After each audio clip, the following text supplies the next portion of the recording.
My wife said she'd go help if they needed help, entering stuff. Yeah. She can man a keyboard, so go down and. Are we all Yep. ready? Oh, yeah. I'm not on the Okay. right page, but Get on the right page. Okay, it's Wednesday, July 8th.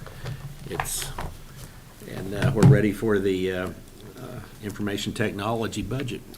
Well, good afternoon, Commissioners. Pat O'Blander with the Information Technology Department for the annual Information Technology Budget Hearing.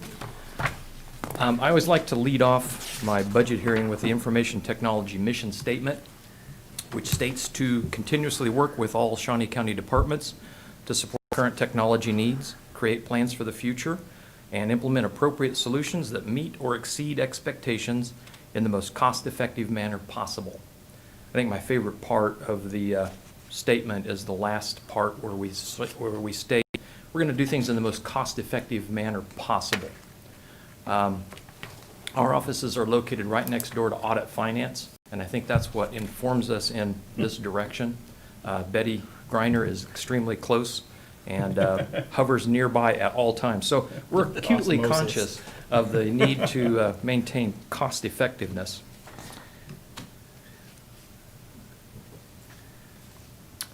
Our core services that we provide for the county include quite a lot of different things. We're a small department, but we have a lot of responsibilities. One of the most important ones is the maintenance and provisioning of the Shawnee County network. This is the equipment and software that ties all of the technology resources scattered out through all of the county offices together so that computers can access programs and applications at our central servers, and we can also access information outside of the county through internet connections. There's a lot of moving parts in a network. There's fiber connections, there's dial-up connections, there's cables to desktops, there's network switches that have to connect all of the computers to the central core systems. We do all of that in-house to the greatest extent possible.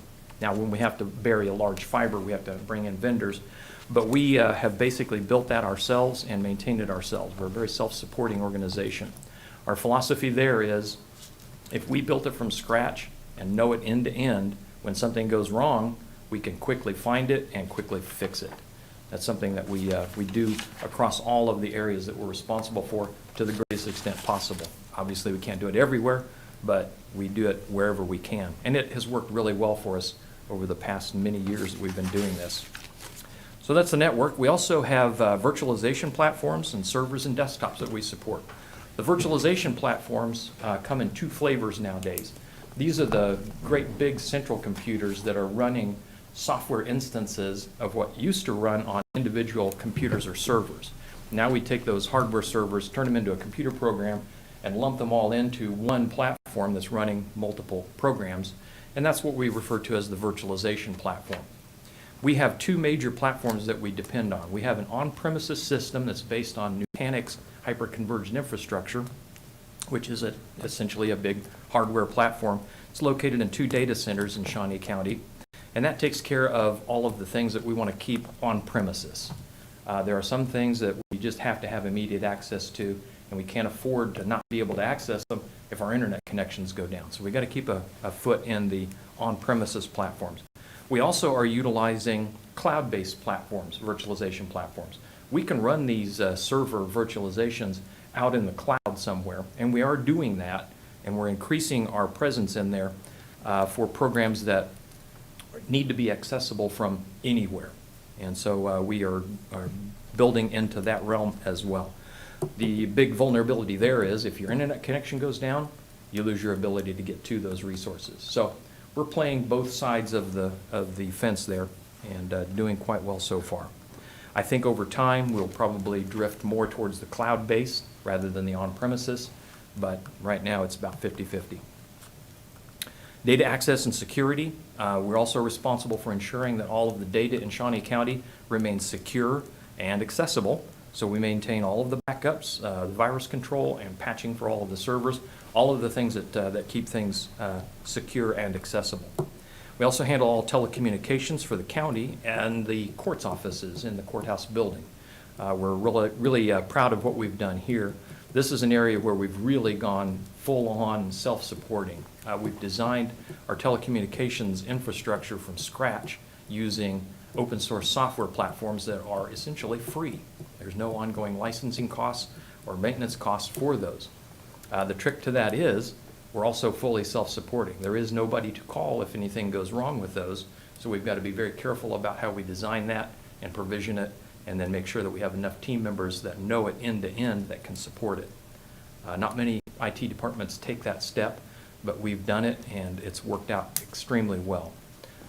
We did some analysis on costs and found that if we were to purchase a commercial system of the same size as what we've implemented, the initial upfront cost would be about $960,000.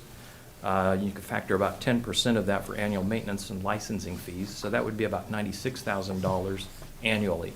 So that's the amount of money that the commissioners are not having to provision for telecommunication services. We're really thrilled with what we're doing there.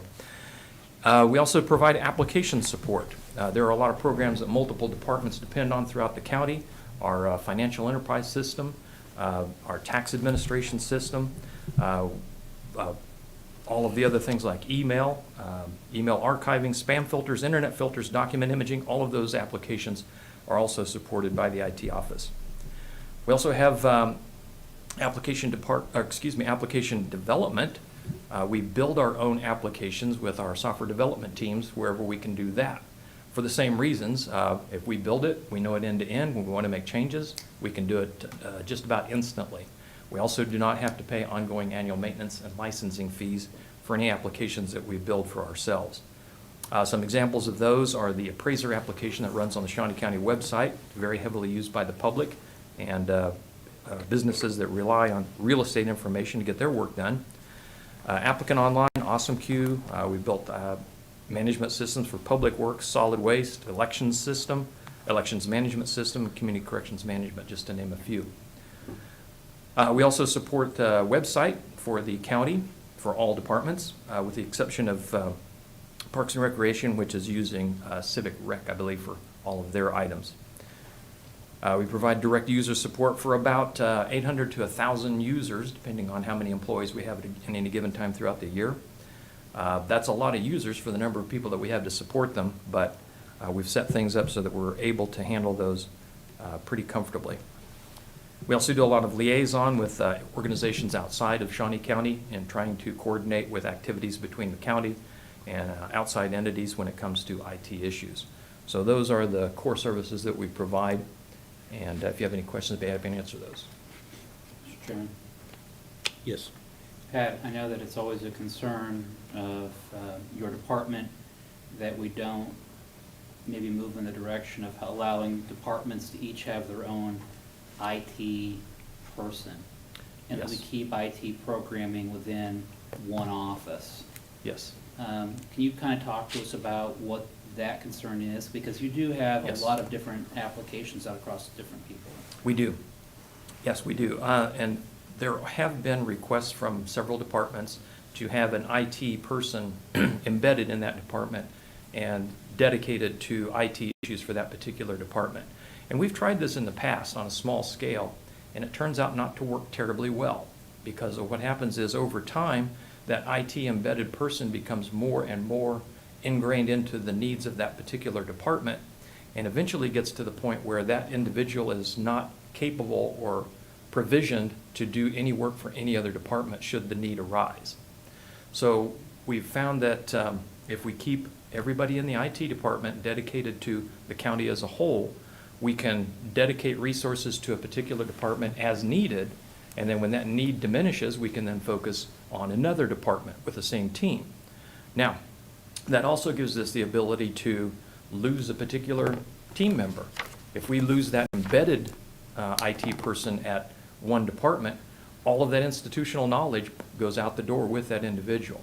When we remain as a cohesive whole and move our attention around from department to department, we have multiple people that are familiar with and understand all the inner workings of every one of the departments. So the loss of one individual does not cripple us for the amount of time it takes to get another one put back in and up to speed.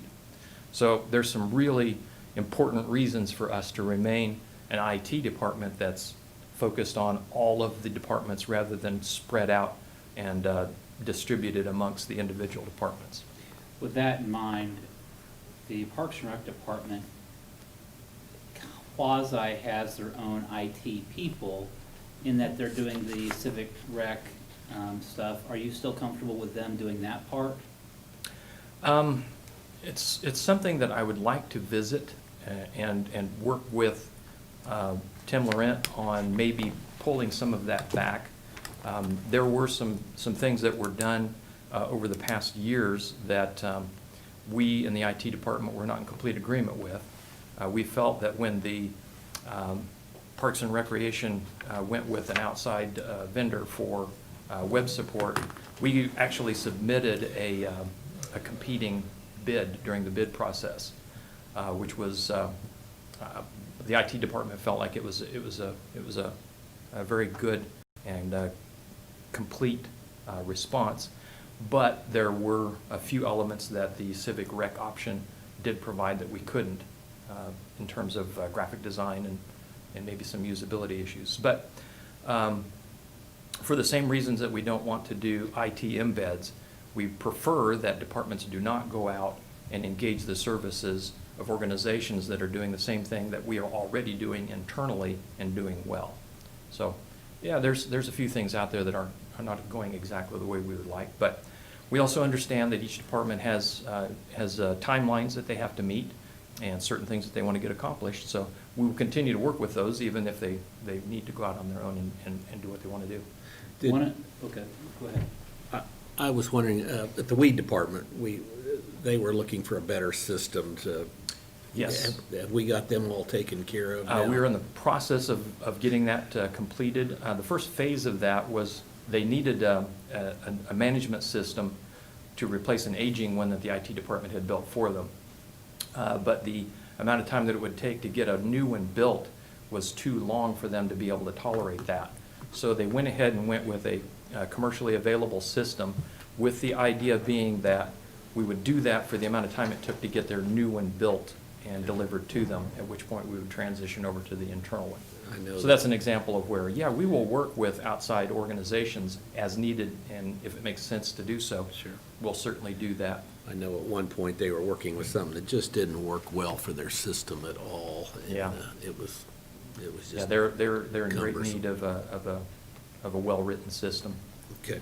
Pat, just again, with that in mind, I mean, knowing that once we set the budget for the sheriff, the treasurer, the district attorney, the clerk, the register of deeds, and the courts, we lose control over how they spend their money. I mean, they still come down to us to acknowledge what they're doing, but we don't have the ability to stop them once we set their budget. And so sometimes we'll have elected officials that will go and want to do their own IT. Is it still your desire to, where practical or ability, really try and keep everybody under one roof? Yes, that is a primary goal that we want to stick with. We do want to keep things in-house and under a central IT department to the greatest extent possible. The reasons for that are when IT projects are launched independent of the IT organization, the sales folk will come in and do a great pitch and provide all of the wonderful services that their new product will provide, and those will be implemented. But then, over time, organizations will find that they would like that new system to be integrated with the ones that we have. For example, our finance department, or our finance enterprise system. There may be some billing that's done in that new system. Well, we want to transition or transfer information from that system to the existing one. If the IT department was not part of the process, it becomes much more difficult to make those connections. If we're in at the beginning, we can ensure that whatever's brought in, if we can't build it ourselves, will integrate with our existing systems that we know are eventually going to want to be connected. So there's a lot of interplay between the systems that we are responsible for and the new ones that people can bring in that can really become complex, messy, and expensive to support if we don't do it in a coordinated fashion. Now, we've had extensive conversation with elected officials, and I'd say across the board, they've all been very understanding of that mentality and they've all been in very good support of working with us rather than working around us. I know under Joanne Hamilton, a long time ago, the district attorney's office had their own, or maybe it was Bob, but they had their own computer system, their own Management. IT department. Basically, yes. Yeah. But then they came in under the county. What about the district court? I mean, the district court has their own IT department. Yes, the district court has their own IT department. Is it your belief that that should continue to stay separate, or is that something where we could look at maybe merging those services? I do not have full information about all of the responsibilities that their IT department takes care of, but I do know that they're doing the same sorts of things that we're doing. In other words, building server platforms and provisioning servers and supporting desktops and those sorts of things. So yeah, that is something that probably could be looked at. Okay. But again, I can't Would tell you you- exactly what their responsibilities are in the. I might just be interested in seeing if you could take a look at what they do and just kind of it seems it's advisable. I mean, sometimes merging the services makes sense and sometimes it doesn't. Yeah. I We think don't want to create more work than we fix. The same probably applies to Parks and Rec, don't they? They have a kind of an IT guy there that, Yeah, and so it might be, Yeah. It- It seems like every department has a smart guy or gal that knows how to get things done. And when IT issues come up, they often get called in to do those. I'm keeping an eye on those, and if they get really sharp, I'll probably just recruit them into IT. I shouldn't say that. Tim Laurent will just blow a gasket when he hears that. well, sometimes I wonder if maybe they shouldn't, like, I think you mentioned, maybe they should be under IT. I don't know. Well, I'm watching for raw Okay. talent out there all the time, so. Okay, But yeah, we prefer that departments do not go out and do their own IT projects for the aforementioned reasons. It creates a lot of chaos and confusion Right. and complexity that generally winds up in everything taking longer than it should and costing more than it should. Yeah. So that's why we try to keep a lid on that as best we can. Okay. thank you. All right. All right. All right, next. Current projects. Normally in a budget hearing, I present a list of things that we're currently working on. And we do have a lot of things that we're working on, but everything right now is kind of taking a back seat to the emergency response to the COVID-19 health emergency. As you can imagine, the IT department touches all 21 or so departments throughout the county, each of which has things that they needed taken care of in order to respond to the health emergency and the consequent social distancing issues and remote workers and mobile workers and provisioning for computers all of a sudden that needed to be carried around and moved from location to location. So a lot of what the IT department is doing right now is responding to that current emergency. Some of the things that we're doing is we're assisting the Sparks group. I'm a member of the committee that is working with the state of Kansas on coronavirus relief funds that will be coming to the county here shortly. Those funds will need to be used by the county and distributed to taxing entities throughout the county. That is a major issue that we're working on or assisting with. Our software development group is building an appointments application for use by county or courts offices. We've got the Awesome Queue system for the motor vehicle office that people can use to get in line online through the Awesome Queue system and get a ticket issued to them when they are supposed to come in. But we're finding that many offices now want an actual appointments system where you register to get a specific time to come in on a specific day. That way, offices can coordinate with people as they come into their offices and avoid large numbers of people showing up unexpectedly. So that's another need that rose up really quickly that we had to shift gears on and are building. We actually had a demonstration or training session for the appointments application for the departments that will be using that yesterday. And it looks like it's well received, and we've stood it up in about a month to get that going, which is kind of amazing if you think about it. Some people have companies that develop a software application for a couple of years and then bring it to market and start making money with it. We did something similar in about a month with our development teams. Built our own, built it fast, and it does exactly what the people in Shawnee County need it to do. We also are provisioning departments with Zoom capable platforms, trying to get a lot of cameras, microphones, master Zoom accounts, all kinds of things to enhance teleconferencing capabilities.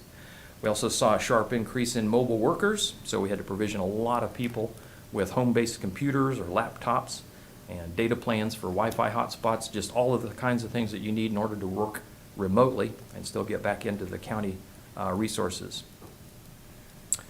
A lot of work that we did in the telecom area and are doing to support that. When we have everybody working remotely, there's an increased need for things like conference bridges or cell phone pairing. If your desk phone rings, you also want your cell phone to ring because you're not at your desk, but you got your cell phone with you when you're mobile. So we set all of those up with our homebrewed phone system. We're also provisioning additional telecom trunk capacity for all the greatly increased call volumes.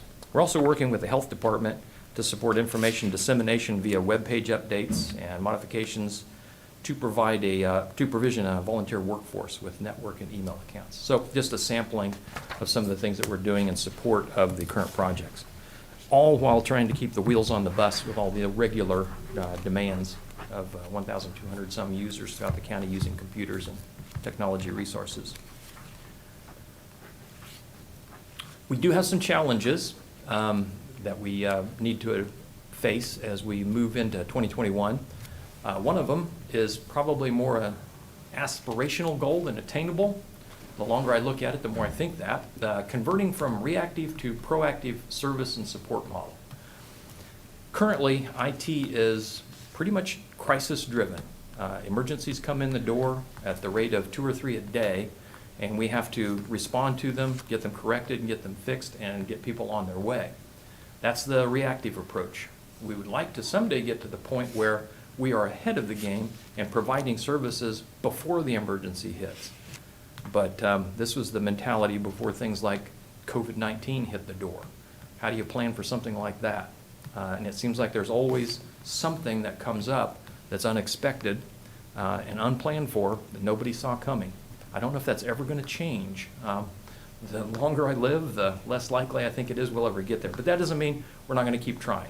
We're going to do our best to get the IT positioned so that we can anticipate and prepare for more things than we've been able to do in the past.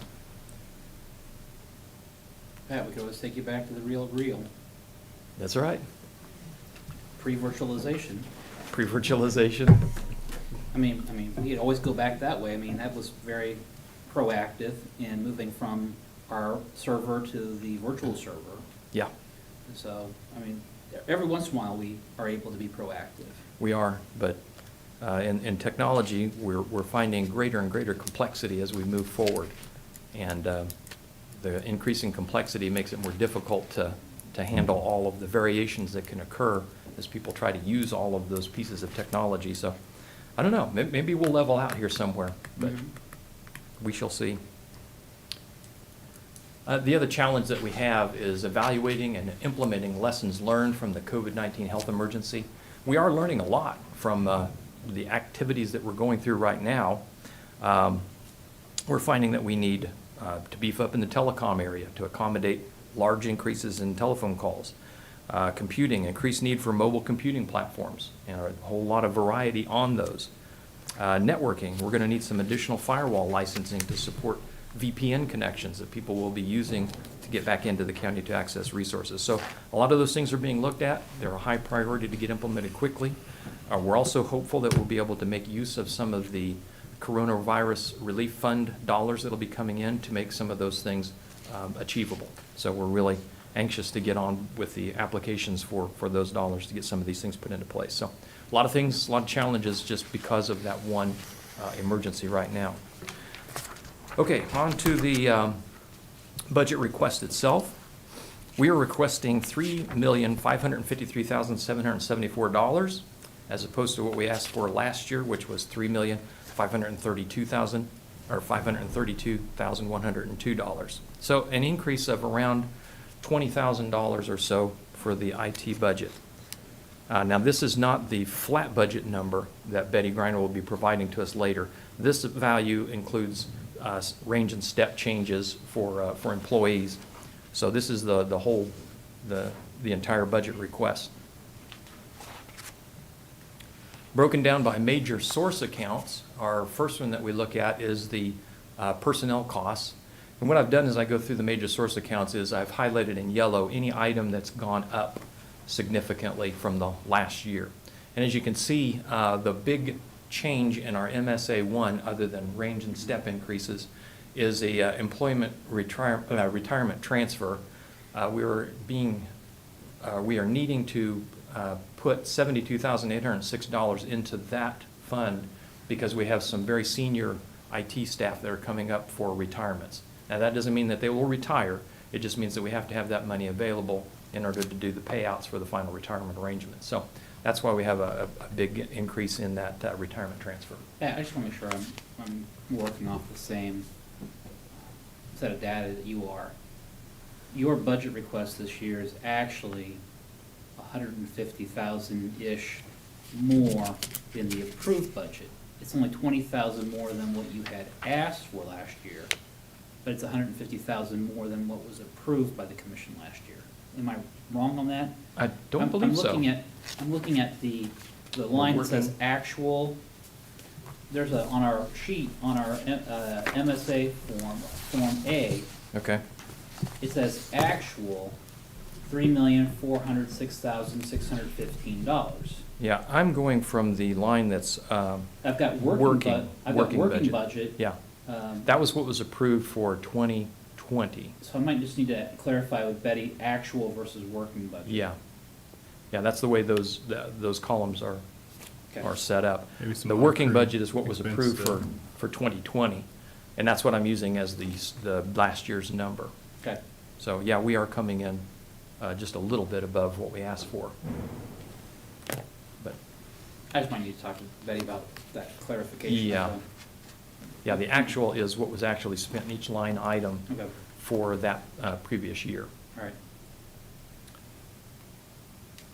Okay, any questions on MSA 1? No. And we have an increase of 36,217 on that. MSA 2, this is a lot of items in there, professional services, contractual services. Pretty much everything is the same. A few things went down a little bit. One did go up, the memberships, dues, and subscriptions. This happens every other year in our budget because we have some security certificates that we have to purchase that we use as part of our security systems for authenticating people into the systems that have to be upped or repurchased every 2 or 3 years. And this year is one of those years where that hits. So there's a little bit of an increase there. But overall, we're actually down $9,545 from our request that we had last year.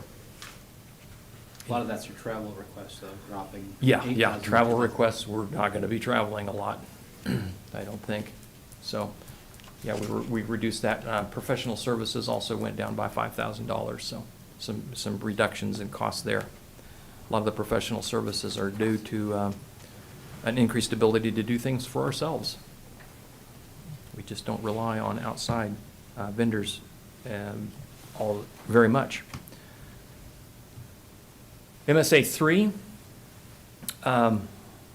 this is the catch-all for everything else, basically.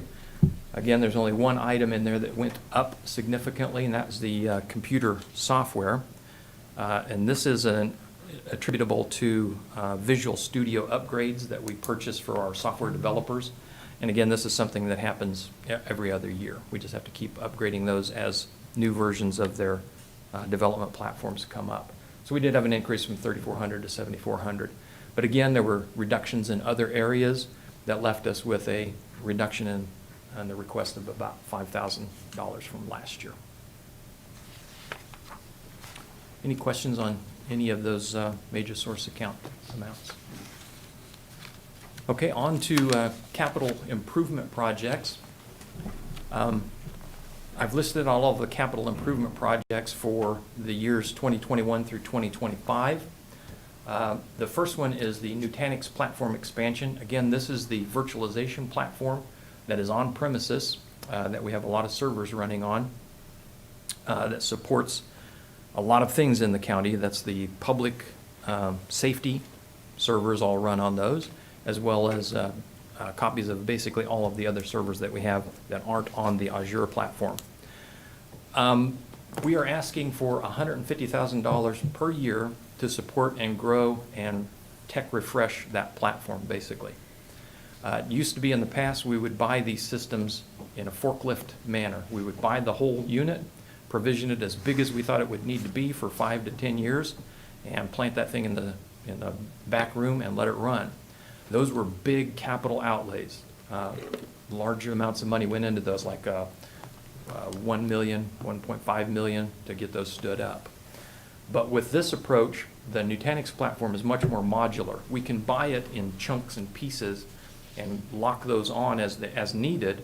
And as the pieces that we bought 5 years ago age out, we can take those out and discard them without bringing down the whole system and without having to replace the whole thing in one monolithic chunk. So it's a much more flexible approach to keeping this system up and running and well provisioned. So that's why we have $150,000 now specified each year going forward. Now, this is a benchmark that we think it will be. If we're successful in migrating more systems over to the cloud, I expect these numbers to go down between now and 2025. If for some reason we find that we can't really move to the cloud for either accessibility or security reasons, we'll keep it on premises, and this is the sorts of expense that we can expect to see. But that is the Nutanix platform expansion capital outlay. Any questions on that one? Network switch replacements. These are the devices, as I mentioned earlier in the network description, that connect computers and phones to the Shawnee County network, and they're distributed throughout the county in a lot of different locations. There's just dozens of these things out there doing their jobs and doing it well, but we have to replace them as they age out. One of the things that we do to save money, again, is we purchase these network switches oftentimes as refurb units. These are systems that people have purchased and then turned back in after they've had them a few years. But we found that there's a lot of life left in those when we purchase them off aftermarket. We have had some switches that we've purchased aftermarket that lasted us an additional 8 or 10 years before we finally had to replace them. Now, when you purchase them aftermarket, you take off upwards of 50% of the original purchase price. So that's a really big savings.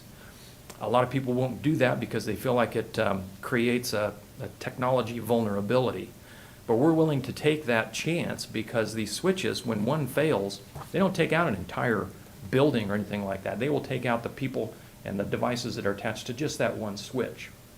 And so we're provisioned so that we have plenty of switches on the shelf. So if one goes out, we just take another one over, plug it in, and we're up and running within just a little bit of time, maybe an hour or so. So we're comfortable using that approach. It does save significant amounts of money, but we do have to replace a significant number of them about every other year, and we're putting down about $50,000 to do that, to replace all of the switches that age out throughout the county. Any questions on those? Firewall replacements, as everybody knows, we're always under attack. There's always somebody that wants to get in the door and do us harm. The firewalls are a very important layer in our technology security platform, and we do have to upgrade those relatively frequently, just so that we can keep up with the threats that are posed against us. We're expecting to have to do a capital outlay in 2022 of hardware and software for those firewalls, and again in 2024. These are predictions. We don't know for sure. We may get more life out of the existing firewalls that we have. If we do, the next budget hearing, you'll see those bumped out yet another year. Are these threats local, or are they coming from Jamaica or Russia or They China? are coming from everywhere. Everywhere. Everywhere, yeah. It's Even really, local ones? What's that? Even local? Oh, well, probably, yeah. Yeah. I would say so. Yeah, it's interesting to watch the consoles on the firewalls and watch the attempts from people that are scanning our external ports. It's just a continuous stream of hits against port after port after port. And this is 5, 6, 7, 8 coming in a second, all the time, every day. Really? Scanning for holes, scanning for vulnerabilities, looking for weaknesses. It's just an onslaught that's never ending, and it comes from everywhere. Now, our firewalls are set up to basically ignore traffic and just drop it if it comes in from geographically sensitive areas or places where we know there are people out to do us harm. So our firewalls do an excellent job of stopping that traffic at the door. But boy, without those firewalls, it would be chaos. So extremely important devices to keep up and running and well provisioned. Any questions on those? Server room air conditioner replacements. We have a data center that has 2 large air conditioning units in it. Those air conditioning units are well over 20 years old now. I keep checking with our facilities director, Bill Kroll, and saying, Bill, how long can we keep those going? And he says, as long as they're working and as long as we find parts for them, keep them going. And so we're still doing that. We're finding parts for them. We're fixing them as needed. Costs us a little bit, but we're going to keep pushing them as long as we can. We have 2. If one fails, we've still got one that can carry the entire load. So we have some flexibility in pushing that off. I've done this every budget hearing. You'll see those things go out another year because I can't get Bill to tell me it's time to replace those. So maybe next year you'll see it pushed out to 2023 and 2025. So kudos to Bill for being on top of that. Any questions on AC? What happens if you don't have air conditioning to them? What do they, does it make the units fail? They just Yes, overheat? yeah. These air conditioning units are cooling the room where our virtualization platforms are located and our central resources, the major switches that handle all the traffic that comes into and out of the county are in these rooms. If that air conditioning unit were to fail, or if both of them were to fail, temperatures climb really quickly in those rooms and the equipment will start to shut down due to temperature overloads. So it's critical. Is it possible to replace them one at a time? Yes. Yes, we can replace one and not the Yeah. other. Yeah. It might be good to start thinking about a plan to do that. Well, I'd hate I'm I'd hate sorry, to I wasn't end really up clear buying on new this. Servers. This $50,000 is the concept. Okay. In 2022, we'd replace one of them. In 2024, we would replace the other. Okay, I okay. misunderstood what you Yeah, were I saying. didn't make that very clear, I'm sorry. So I thought you were saying you just keep pushing it back until it happens and Uh, then. No. I'm sorry. That's to replace one of, I'd like to replace the first one in 2022, get that up to speed and modernized, and then in 2024, replace the other one, assume it made it. Are they that both being used now, or is one of them Yes. just sitting? No, we cycle between the two Cycle. of them. That way we always know, are they both working? Are they able to carry the load independent of each other? So we've always got one running, but we cycle between the two. One runs during the day, one runs during the night hours. So that's our AC system. Any other questions on that? This is a capital improvement project that came up a couple of years ago. Mark Price, our chief network engineer, became aware of the street improvements that were in progress for 12th Street between Topeka Avenue and Gage Boulevard. That is a primary or a really prime location for the county to put in a fiber. There are several county buildings that are near that location that would benefit greatly from a direct connection to a fiber. Basically everything that we've got out at the Gage Park complex, and then we have some health department buildings at 10th and Jewel and on McVicker that would also benefit from being connected to a fiber channel that would be right along that route. We do know from experience that if you can get a fiber conduit put in during the time that a street construction project is in progress, it saves a tremendous amount of money over the costs normally associated with putting a fiber into a route. So we are working with the planners and the city of Topeka to find out if we can get a fiber conduit put in during the construction phase on this project. Are those- It would benefit the county greatly. Are those put in conduit, or are they? Yes, Okay. and that's what we're talking about doing, is putting in the conduit. Oh, Once then- you've got the conduit in, now you come back later, once Pull all it. the concrete's dried, pull your fiber in, and now you've got a complete fiber path. Am I mistaken? I thought the city of Topeka had already done a fiber line down that corridor. I don't believe so. At least from, I'm thinking maybe from like Washburn to Gage, but. Yeah, now they may have No. fiber in the area, but we work really closely with the city of Topeka, and when we do have needs for fiber, we've coordinated very closely with them. If they've got fiber in place already, they've been really great about sharing with us the resources that are available. So, Okay. yeah, we do work really closely with the City of Topeka, and kudos to them for Do we allowing us to do So that. we share a cable with, or fibers with them on occasions? If we have fibers available, we will reciprocate, yes. They'll share with us, but they don't always let us know where their maps are. Well, that's true. So Yeah, we- it's a security issue. They very closely maintain, some secrecy about where those resources are located, because if that information gets out to the general public or out of their hands, that's a security vulnerability. I found So, one once. Did you drive a car through a? No, I did, we had by a, accident. we were putting the fence in around Central Park, and one of the post holes, and we had called DigSafe, and everybody marked their stuff, and we just nicked the conduit. We Oh. didn't go through it. Yeah, And so we saw it and stopped, Yeah. and then we figured out it was 501s. And they came out, and I said, why didn't you mark it? And they said, well, he did, but he marked it on snow.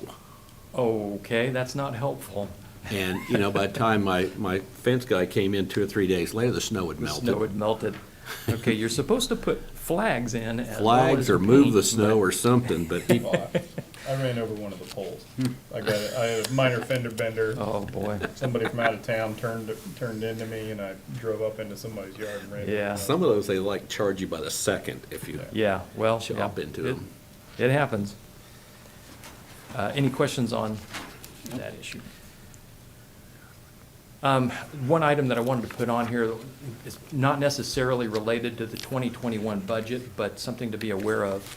We're on hold on capital outlay projects here in 2020, and I just wanted to remind you that we have placed on hold these two items that were approved for the 2020 budget year. If we're not able to get these accomplished in this budget year, we may have to look at putting them into the 2021. And I do know that nobody knows what's really going to be the financial situation in 2021. It may be that they'll have to be put out further, but this is something that I just wanted to have out there so that you're aware that if we don't get it taken care of in 2020, we're going to have to look at doing it in 2021, if at all possible. So that's my budget presentation. If you have any questions, I'd be happy to answer them. Would that splicer or switch be COVID-related in any way? No. No, okay. It's Checking. not. It's a piece of equipment that we've been wanting to put into our inventory for quite some time, Okay. and is not specifically COVID-related. I wish it was, but No, but it is not. Just, I have a question on the mobile hotspots. Or how many of those do we have out right now? I can't give you an exact count. I could go look at the Verizon contract, but it's probably on the order. Well, let me back up a little bit. We have Wi-Fi hotspots, and we have county-issued cell phones that can function as hotspots. So we've got literally dozens and dozens of the cell phones.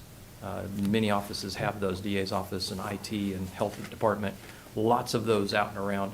We probably have 20 or so actual Wi-Fi hotspots. That's a little brick that you carry with you that you can connect to as a Wi-Fi hotspot.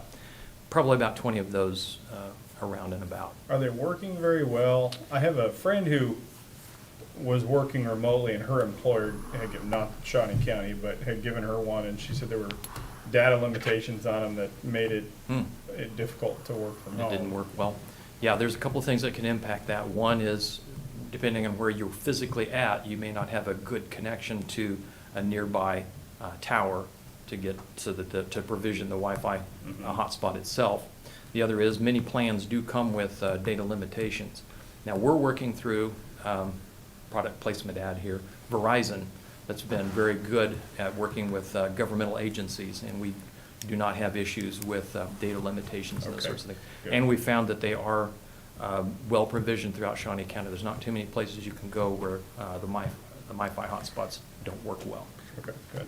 do the other departments work well with you when they're buying software? Do they contact you and Yes, Good. for the most part, they do. Now, every once in a while, somebody will order something. But once we remind them that, yes, please go through Shawnee County for these orders, because one of the things that we're responsible for is maintaining compliance with licensing restrictions. If somebody goes out and purchases a piece of software and it winds up on a Shawnee County computer, the department is responsible for ensuring that we stay within the software licensing agreements. If we're not the ones that purchase it and install it, we don't have any control over how many PCs it gets installed on, what's it being used for, all of those sorts of things. So that puts us at risk of software licensing non-compliance issues. We can be fined. A lot of bad things can happen if that gets out of control. I would strongly encourage you not to go buy a laptop off of Best Buy and bring it in, or monitor or printer. Correct. Pat Yeah. wants everything purchased through their department. We want to purchase through our department. And that's, the reasons for that is we can't have people bringing in equipment and plugging it into the outlets because it's probably loaded with viruses or keyloggers or who knows what. And if you plug that in, you've just created You mean like what? Like a laptop. A laptop. Yeah, or somebody might want to bring in their personal hard drive and plug it into their work computer. You could, it's physically possible to do that, but you're putting the county at risk by doing that because you might be introducing a software virus. I've noticed a lot of some of these softwares, the licensing is pretty expensive for a lot of these different. Can be, yes. And then I've noticed with like the cardiograph, you pay a license, then you got a phone bill too that racks up pretty good money Yeah. on those. You see the value in being able to write your own software. Yeah. Wherever possible. Yeah, anything that we can build internally, we do for those very reasons. Yeah. Well, Pat, we had talked recently about, and I've been working with Mark on an agenda management software for this, and I guess to be used by all departments, but is that Yes. something that would be out of your office, or is that out of the commission budget? And if so, I mean, at some point, we're probably gonna need some tablets or something. To be able to access that. Yeah, Yeah. to I'm not replace this big giant Yeah. book. I think the arrangements were on that one, that the IT department would pay the initial year of service for that, and then at some point, we would have to figure out what funding source that would come from. Typically, if it's something that's a piece of software that is used by multiple departments, we'll put it in the IT budget and pay for it out of there. And it just makes it simpler. We don't have to divvy up the costs between departments and those sorts of things. And this is an example of that. I think there's multiple departments that would benefit from having that besides just the commission office. I think there's value in it for the clerk's office and for IT and possibly audit finance. So I think that would probably wind up being in the IT budget. I mean, I think those things are great. I mean, going back to Parks and Rec and what they do, there's a lot of parks where you can walk through the park and they'll have a QR code next to a plant or a flower or a tree, and you can scan it. And I look at like Old Prairie Town, they have all of their hostas there. One hosta looks like another hosta to me, but you know, if I could, you know, be able to, or when we were taking a trip, you know, you see a flower and you're like, I really like that way that looks, I'd like to plant that at my house, but I don't even know what this is. I think there's some integration where we could work with IT and Parks and Rec to. Oh, absolutely. The sky's the limit on the things we can do. Even scanning a QR code at a plaque or a monument that might give you more information about, you know. I've always wanted to do a thing at Ward Mead where you have your QR codes or whatever you have to, but have an app on your phone where you can, like, you'd have one, like where the old pool used to be, the old pool, with the zoo parking lot, where you could hit it and you'd actually get pictures of what it looked like, and then you get somebody to tell you the history of it, and you'd hear sounds in the background of kids in a pool, and you go over to Animal Land, and you get the history of it, and Munn Memorial, the Rose Garden, Carousel, all those. Yeah, I just thought that'd be really useful for people that are trying to It would, get information on those. I will share with you that our developers are making some good inroads into being able to develop applications for iPhone and possibly Android. We don't have anything that we can demonstrate right yet, but we are looking at that, and those sorts of things may be a reality sooner than later. I don't want to make any promises yet because we're so derailed by everything that we're trying to do for the COVID response. We can't focus on some of those things that we were hoping to get accomplished otherwise. But there is some real promise in our being able to do those sorts of applications. I actually had some funding identified for that thing at Gage Park, but through the Sunflower Foundation, but that was about the time I left Parks and Rec, and I don't know.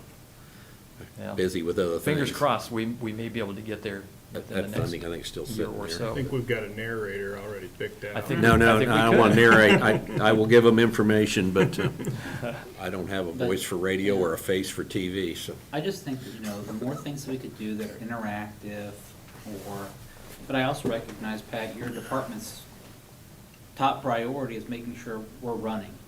Correct, I yeah. mean, if IT goes down, we're all sunk. We're done. Yeah. Yeah, I think Dusty Nichols and the Emergency Management Group have identified IT as the greatest risk to Shawnee County.